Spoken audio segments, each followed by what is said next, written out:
Welcome back to the Unholy War. Well, we've got a unit missing from our The Tesla units. ranks, but we do have a new addition: bases. Basically, the bases are where you spawn your enemies from, but there's also where they spawn their enemies from, and you can also recall them and gain some AUR in exchange. The aim now is not only to eliminate all the enemies, but also to destroy their base. Yeah, it does remind a couple of tactical JRPG lets you do that too. Again, I can totally see the passion behind this game from the developers. Yeah, which is interesting because they were developing. Remember, they were doing two of these at once. Well, yeah. These and the Mysterios next title. Joy. Scrod. What's Scrod reversed? Rosk. Drosk. Jeb. Yeah.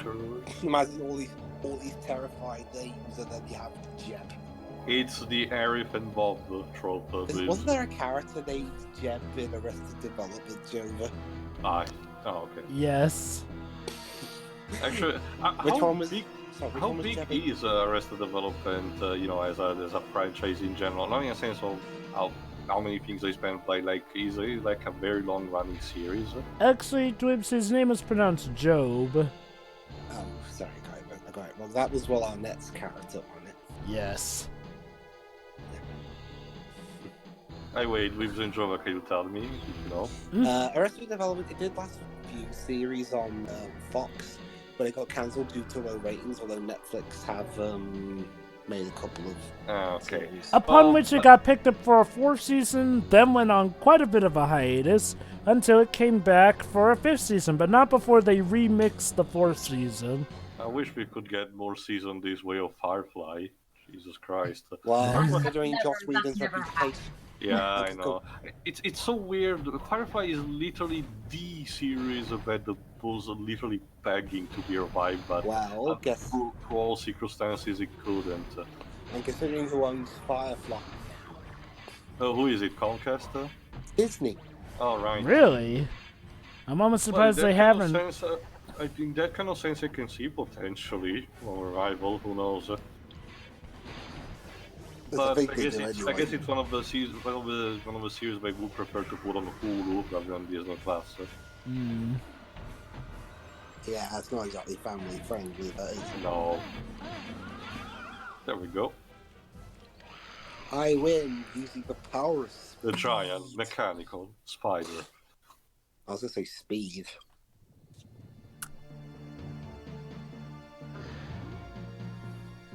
Also Lapis.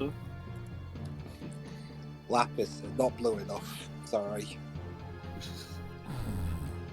Maybe it's Lapis from Dragon Ball Z. Or maybe it's the actual gem Lapis. I would have made a joke instead tied to Legend of Mana, but even the character of, Lapis in that game is still blue. Well, it's called Azul, so... Oh, Azul, my bad. Anyway... But either that or Steven Universe Future got dark in a hurry. Well, I think I thought I forgot to mention this in the previous one, but yeah, I kind of like the fact that in this particular story there's no real, good guy. Each faction seems to be dickish in an equal way, in the sense that, yes, the Texans are the invader, but the natives don't seem to be goody-goody on their own. Yeah, it really shows, what do you call a war where both sides can be just as much despicable? Unholy. Getting Unholy what War. You effing deserve? No, that's not it, is it? No. Because you see, Dwibs, well, and again, I guess you could say that they do deserve each other, but I digress. No, I haven't got enough. Asama. I'm not going there. Razor Fane. If I recall correctly, Dwibs, like this is your particular favorite unit? Yeah, well, one of them anyway. I got to the Zappy one, the one that can teleport. Yeah, And, it's called. It's the Tesla unit. and They the mentioned that Razor. in the recap. And the Razor Vein, yeah. Oh, great! More fire ladies. I'm guessing you Oh, boy. prefer Technos because you like Alloy. machinery over the native forces? Yeah. Also Alloy. Yeah, for a second there, I thought it was Aoi, and I was like, wait, Asahina from Danganronpa became a fire monster? What the hell? No, it's Aloy from Horizon Zero Dawn. She became a fire lady to combat the Hades troops. Dandy. So we are making one weird alternate universe. Aren't Totally. we, Shiroi? Well, let me use instead this to talk a bit about what Idols was doing around this time. Like I mentioned in the previous Tomb part, Raider? yeah, we were mostly specialized in acquiring from Crystal Dynamics the Tomb Raider series, but and also Gex. Crystal Dynamics up to that point had absolutely nothing to do with Tomb Raider. They didn't. Who was the No. original developers then? Core Design. Oh, but They I still developed the remember. game from the first one up until Angel of Darkness. Okay, no, but I still do remember that at least for a while, Crystal wasn't even the publisher for the first couple of Tomb Raider games. Crystal Dynamics started off as a publisher, but they developed into just being a developer after Pandemonium came out. Okay, but yeah, there was around this time Eidos had this idea of trying to pump up in order to build itself as a publishing company, to pump up as many different IPs as possible and to see which one stick out the most. Legacy of Kain is a result of that, for example. But then there are cases like this, or for example, Akuji the Heartless, who were more experimental and did not stick out, so they conveniently fell into the, forget me drawer of the furniture, unfortunately. And Idols is chock. The Idols properties are chock full of games like this, which are now owned by Square Enix, and unfortunately they don't know what to do with them. If there's an unfortunate constant thing that happened is that unfortunately Square Enix doesn't seem to know how to properly use the Idols IPs they acquired. Tomb Raider seems to be the one that we managed to take advantage of, managed to make work the most, and even then it's the reboot series is not really well liked by Well, at least everyone. it managed to complete its story. Oh And yeah, then thank getting goodness into Square it. Enix did not kill off Eidos. Instead, they just let them go. Well, actually, Joker, what happened was Hitman, which was from IO Interactive, which was another idol studio, wasn't doing as well as they'd hoped. But instead Yeah. of doing what EA would have done and killing the studio, they just sold it off to their management, and now IO Interactive is an independent Yeah. studio. I guess One to of keep, the Hitman Yeah, IP. one of the more recent publications of Hitman 2 have been published by Warner Bros. IO still retains the IP. Okay, Well, so I for guess now at Square least. Enix still I do wouldn't be own too surprised. Eidos. I wouldn't be Yeah. too surprised if Warner Bros. Outright buys the IP at some point. But knowing what just happened with IO, I'm guessing they want to keep hold of the IP for now. But no, And it's not like they're missing Kane and Lynch.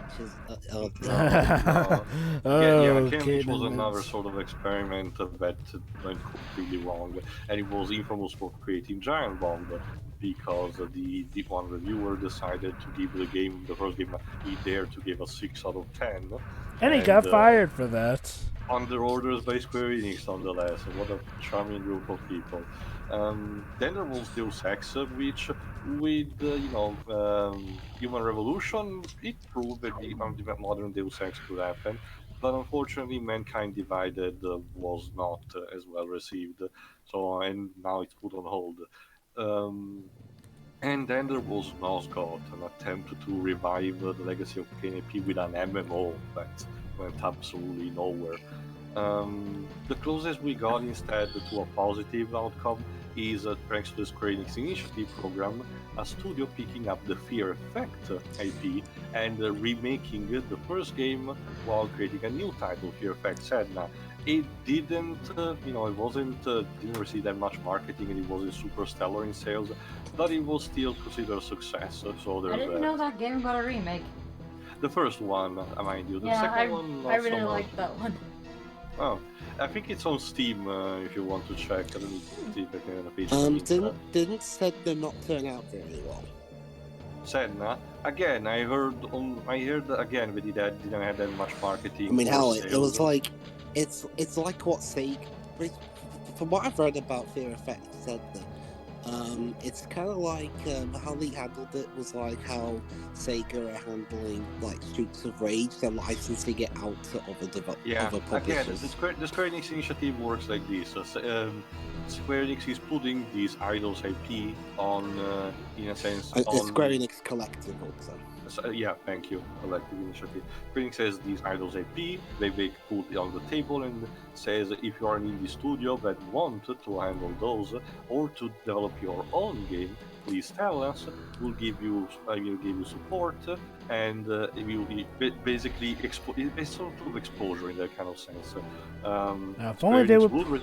Square Enix will retain the ownership of the IP, but the developer will have complete control. It's similar to what EA is doing also.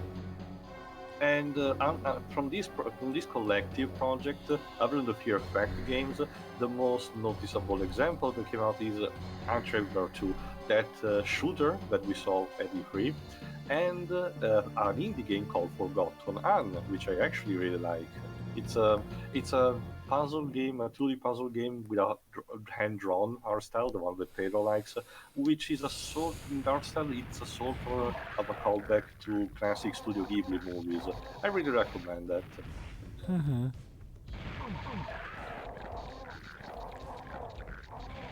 That looked like it hurt. Yeah. I lost. Jesus Christ! All that flying did nothing. Yeah, I'm no good at flying. Yeah, that's one thing I was kind of hoping from the Square Enix collective. Why not make a new version of this? It can happen, but Square Enix, there needs to be a studio that wants to pick it up. It's the same unfortunately for stuff like Gex. So. Oh yeah, Gex. You know, a lot of people do not even know that Gex is a Square Enix title, if only because of how different. I'm one of them. This is the first time hearing that. Yeah, I know. Despite the tone of that game, it is in fact a Square Enix game. And yeah, Marco's Magic Football. I wonder if Square are totally going to have him show up in Kingdom Hearts 4. Totally, guys. That's clearly what it means. What about Jova? Jova, I want Lara Croft in there first. She may be too realistic. Too realistic? They can make Pixar-looking graphics now, and besides, wasn't Tron in there? That was kind of more realistic. If they go through the route that many people are suspecting, oh yeah, Piranhas can spawn duplicate themselves. Yeah, by the way, you're saying? No. If they go through the route that many people were hoping for, and that even one of the spin-off games having to center around instead of Disney World, actual Square Enix world, I can imagine a world based on Tomb Raider, but instead is a bit more realistic looking, similar to the Pirates of the Caribbean one. Fair enough. I wonder which Tomb Raider they'd base it off of, the classic one or the reboot one? Definitely the reboot. Well, they go for the one that's more in people's minds. Besides, well, that depends though, Michael. I mean, for as much as the reboot was around there... Yeah, Jova has a point. When it comes to Tomb Raider, the classic image that everyone remembers is the first level of the first game. Tomb Raider, Lara Croft, going guns akimbo against a T-Rex. As long as we don't get Angel of Darkness Lara Croft, I'll be okay. Oh yeah, well, like I said, more classic, not that version of Lara Croft. It only needs the convenient way of not mentioning the actual planet Earth. But Kingdom Hearts 3 already seems to be having a lot of problems, like having stuff like with from Toy Story and the Monsters Inc. Worlds having an actual planimetry of the planet Earth. I'll sum it up real quick. My feelings on Angel of Darkness, the Angel of Darkness version of Lara, are like, I guess your thoughts on Lightning from Final Fantasy XIII? Well, from what I hear, a lot of people's thoughts... Oh yeah, Lara is pretty terrible in that one. Yeah, seriously, like the very first line she has, she's acting like a complete bitch to someone who saved her life. Gee, fuck you too. So, yeah. So, yeah, I mean, honestly, I wouldn't be surprised if they go for a more classic one, especially since the reboot trilogy is over. And here's the thing. The reboot trilogy, while it probably sold good enough, is not exactly remarkable enough to be considered Rise something that would of- replace the idea of the classic Tomb Raider Yeah. from people's minds. Unfortunately, Rise of the middle game was the breaking point because of all Microsoft deal that Square Enix got. Because again, it didn't help in people buying Xbox. What the hell and happened Xbox to the One. model? I don't know. We can go over. Huh. Did it lose clarity because of I the think it's blur because you were around it? affected by the power up, maybe.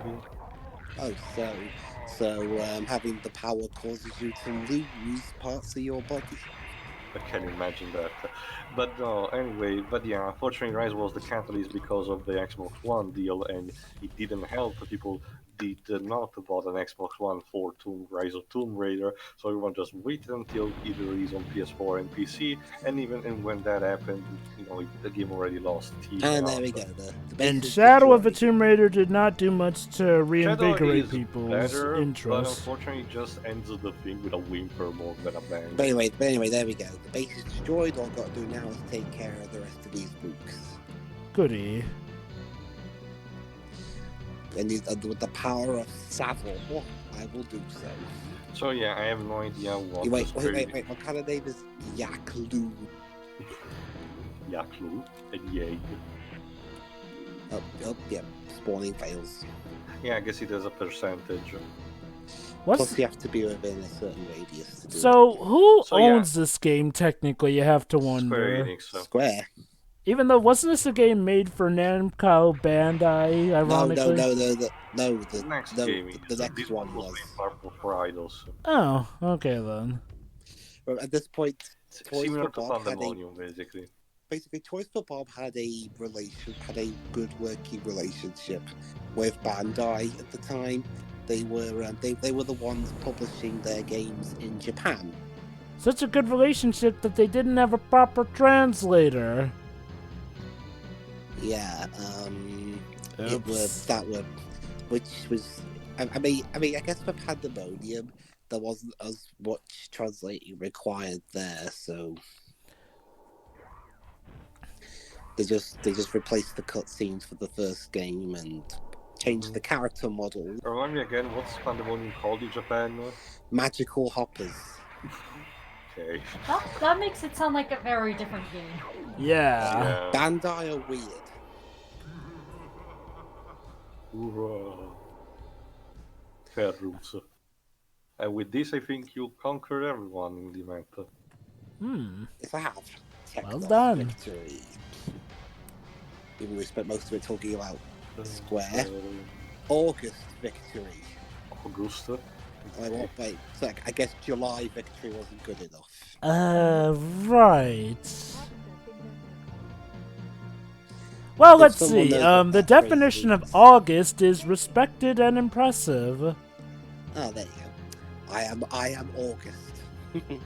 Congrats. Anyway, next up, the Technos who came to Zara were the last remnants of a fleet that was attacked by the relentless Hunter Armada.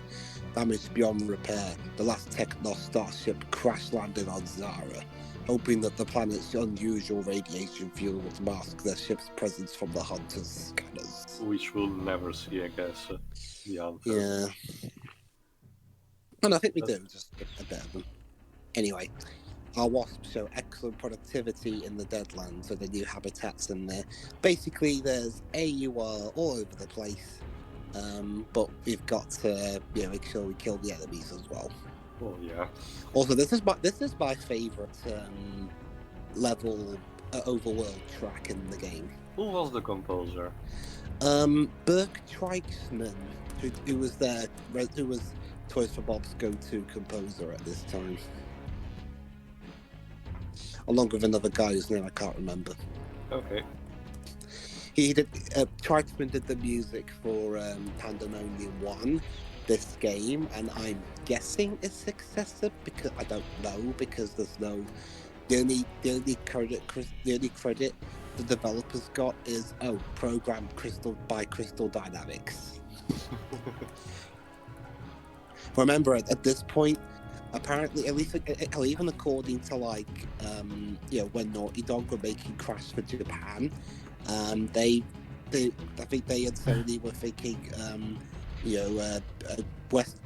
because Western-made games technically didn't sell very well in Japan. Am I the one who thinks that this soundtrack sounds Spyro-esque? Nah, it No, isn't. it doesn't really. Not enough guitar and No. I mean classic Spyro-esque. Like, more so around those stages where you're in nasty Norkland with the huge bass and everything. No, Kind of. I get what you mean, but not. Yeah, not it's really. not. There's not enough guitar or bells. Well, that's the thing, though. In nasty Norkland, there's not as much emphasis on the guitar as much as there is the big bass. Well, there is later on in the tracks, kinda. The big bass is all over the soundtrack.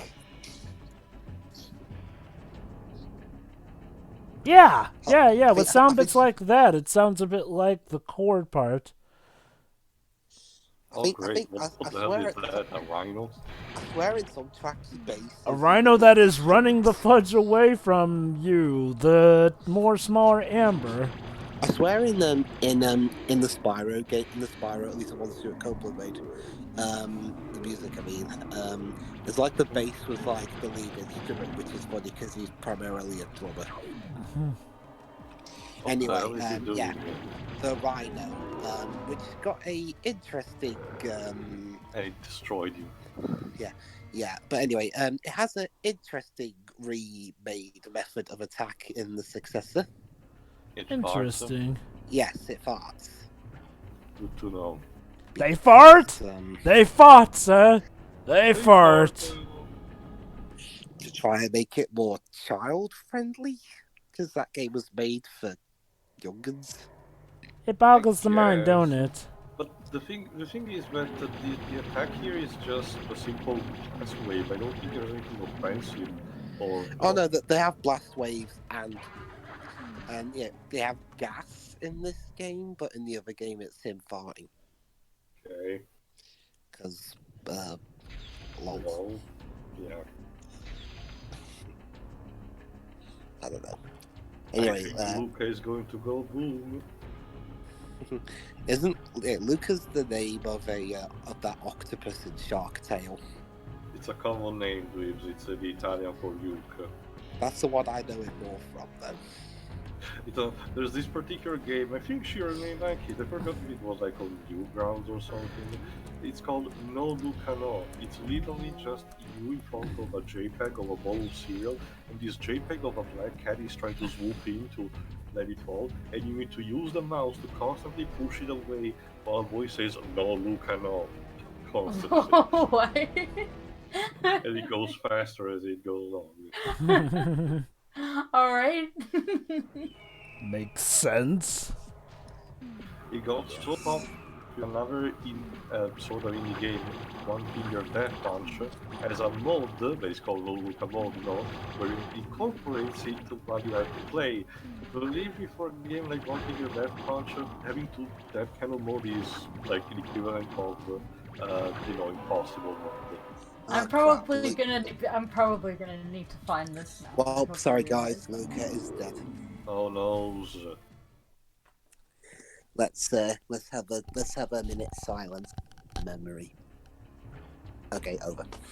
That wasn't even a minute. Well, Joe, I meant a minute as a form of expression. Well, that is the common expression around here. We say in a minute when we really mean it like 2 hours. That's okay. We have that over here too. Yeah. It's interesting, among typically English-speaking countries, it's not just Britain versus America, it's also Britain versus itself. Mm-hmm. Like, there's some expressions that I would make that Fury as a Welsh person wouldn't, and vice versa.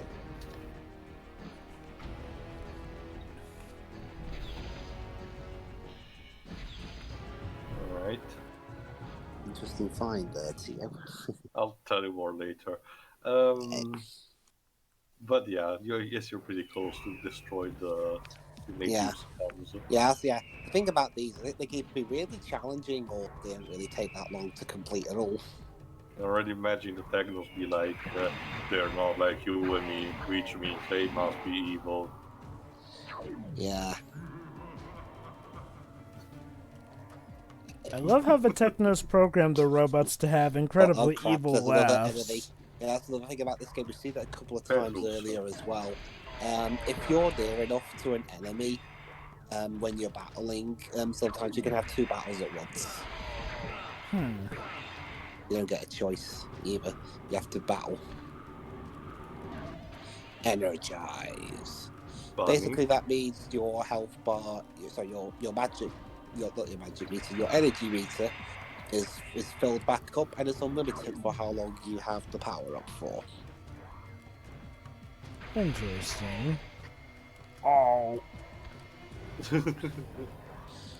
Get back here, Petrus. It means Peter in Latin, in case you need to know. Well, that's not nearly as intimidating. Come back here, Peter. It actually should be. It can be signifying stone. In fact, one of the most quoted verses from the New Testament is Jesus renaming Peter because he wasn't called like that, and saying, "You're Peter, and under you'll be the first stone on which I will erect my church." Oh, and we killed each other. Okay, now it definitely sounds like that nasty Nork soundtrack. And there we are, another Technos victory. And passable, I annihilated them. You had all of them. You lost quite a few of your troops, though. Well, I won, they didn't, so... Again, we're just grading your efficiency. The better efficiency, the better a war won. So, what will be the next thing to tell us? Born of pain and fear, the Razor Fade is a man machine, a murderous psychotic brain implanted like a shot into a sharp metal sheath. So it's a cyber pretty much. Razor Fades are never cleaned or lubricated, so the spattered body fluids of their victims make their stage bodies screech and squeak as they move. Oh! Razor Fades always seek upgrades. Oh, I get it. Oh, I get it. Oh, I get it. So the evil laughter is caused by that. Rust. Seriously, this is so 90s as a description. We don't clean them. We want to show how battle-hardened they are, even if it causes them to rust or grind to a halt. Okay, so we're gonna be waspless in the next part, but hey, I still think we're in with a shout. All right, see you then. See ya. See ya.